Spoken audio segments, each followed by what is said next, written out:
Thank you for being a friend. I remember getting sent to bed when I heard that. You know them ones, it was on like 10 o'clock. Do you know what? I never watched The Golden it. Girls. I never watched it. Golden Girls was I always heard about it, obviously, but you know. But anyway, GRP back in the house. Yeah. First show of 2022. LarryOlubamiwo. Happy New Year, people. Damien actually back in the house. Mr. O'Rock.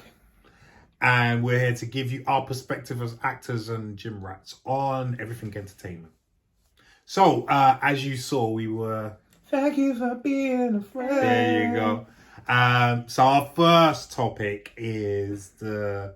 I wouldn't even say sad. How can you be sad when someone... The late, great 99. She was like, what, a few days on 99. her 100th birthday. Yeah. And like, because it's funny, I had this conversation with someone else whose auntie or someone died at 99, and even they were saying, "Can I really be? They weren't ill.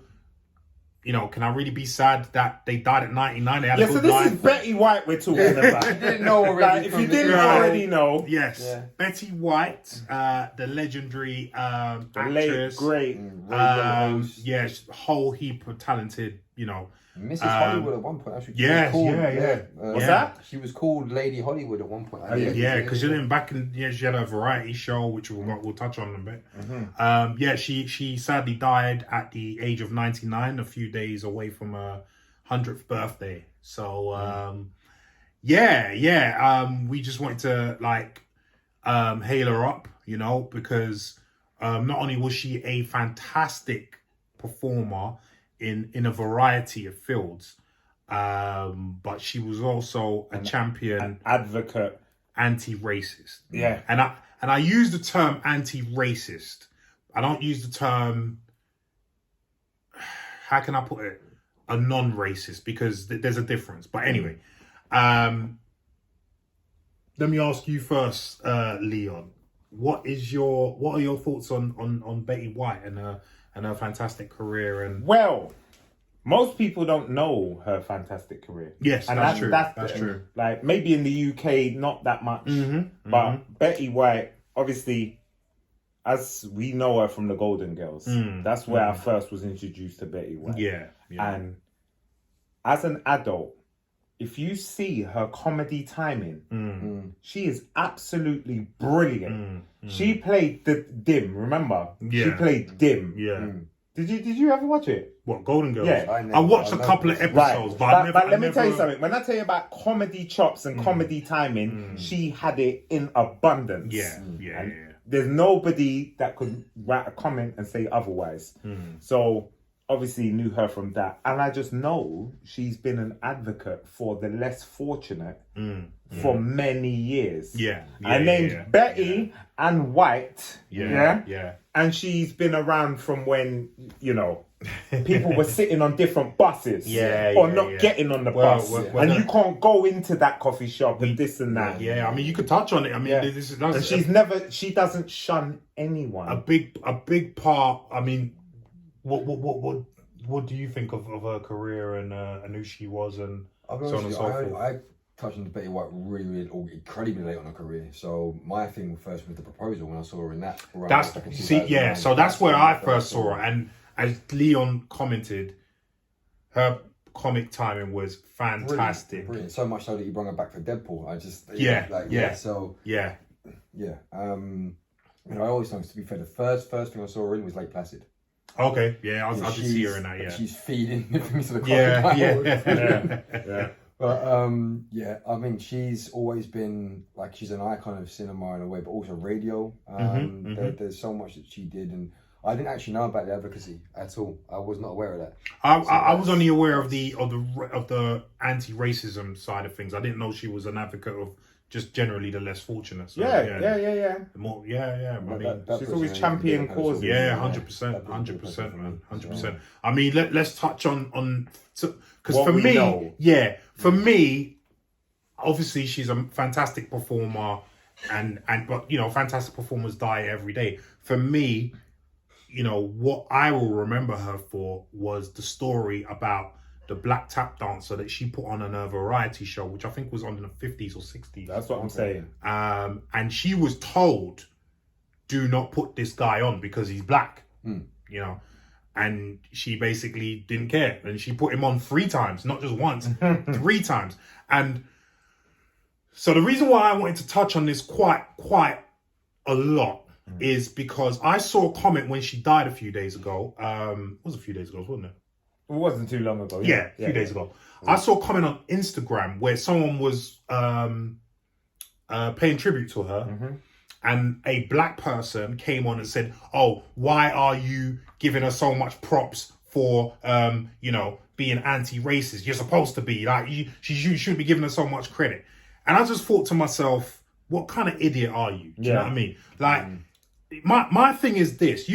My thing is this. In a world today where a lot of people are doing wrong and seeing it as right because everyone's doing it, and a lot of people are doing the right thing, but because most people are not doing it, it's considered the wrong thing.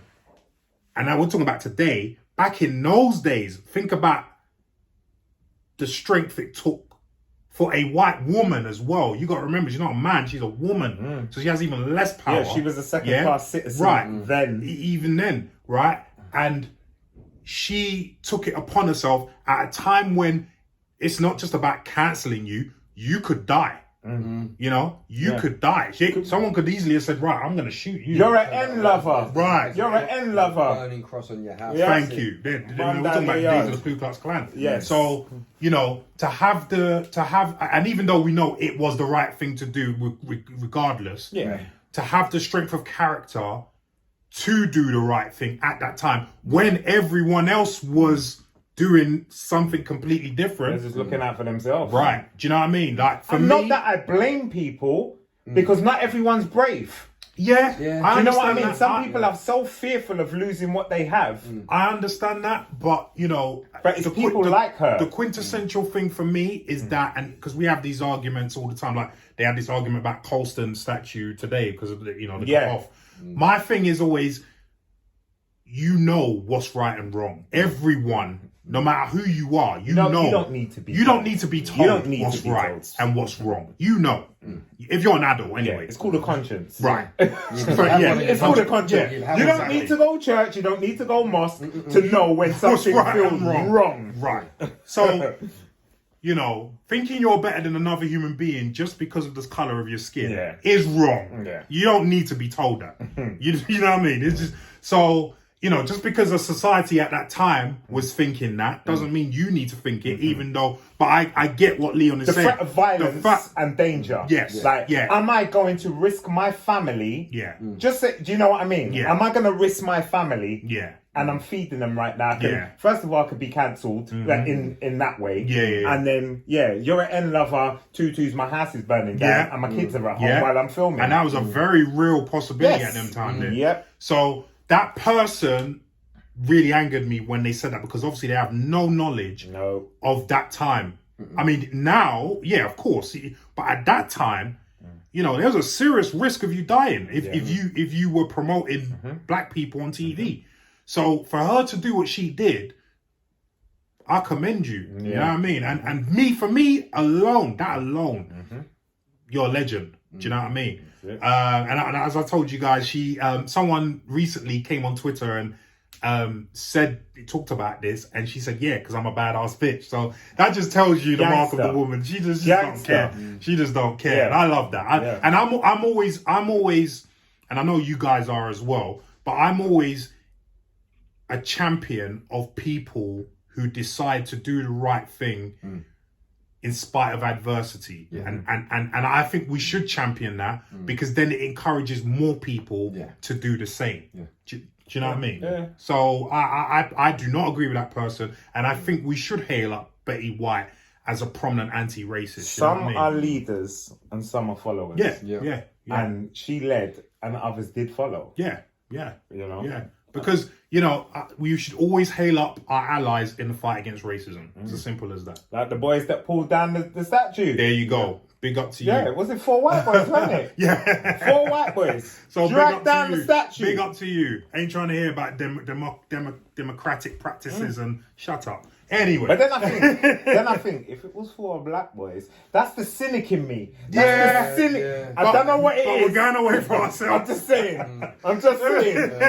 David, I get what you're saying. Yeah. what are your exactly. thoughts on this whole thing with Betty White and, you know... Hearing what I actually had no inclination at all to even look at what she did outside of performance, and hearing what you're saying now, that just again that puts her on a different pedestal for me, and it just shows that she had a huge pair of brass balls. Yeah. An expression. Yeah. But it's incredibly easy for me to sit here now as a white person and say on a bus, if I saw something happening, I stand and say, you know what, no, shut the hell up, you're being racist, and stand up for someone.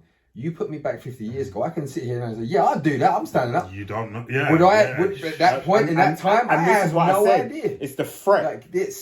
You have to be I can say right now, yeah, I'm doing it, but I can't say what I'd be like back then, 50 years ago, in the environment. When you're she was going in. against the norm, like really going against the norm, because this is not norm. It was norm to have slaves. We were black people, nobodies. Well, at her time, it was just norm to be second class citizen Yes. if you're black. Yes. Yeah. Do you know what I mean? Because Yeah. slavery was abolished. Yeah, by yeah, the time you know what I most mean though. Yeah, I know what you're saying. I'm just saying, when it's Yeah. a social norm, it's a Yeah. social norm Yeah. that you can get up because I can sit there. Yeah. Yeah. You No, know, one of those. 100%. Yeah, so So yeah, I tip my hat to her big time. That's 3 just, times. Yeah, that's an icon right there. Yeah, Yeah, three. She brought the man on 3 times. 3 times. Not even just once. 3 times. That's literally going to. Have you not seen this finger yet? Yeah. Come on, to you right now. I'm doing it 1, 2, 3 times. Yeah, innit? Because One I'm more black, time. y'all. And I'm black, y'all. And I'm black. So I disagree completely with that person, Yeah. and I think, you know, because some people are too, you'll be familiar with this whole black. What's the term I'm looking for? But anyway, they're too, only black people can, help ourselves, and while I understand where that sentiment is coming from, no, you need allies. Like, if you look at every war, no one fought them wars by themselves. They needed allies. No. Sometimes they even had allies who they didn't even like. Do you know what I mean? But they knew, I need this backing to win this war. You know what I mean? Yeah. So yeah, I listen. I think she's a fantastic person.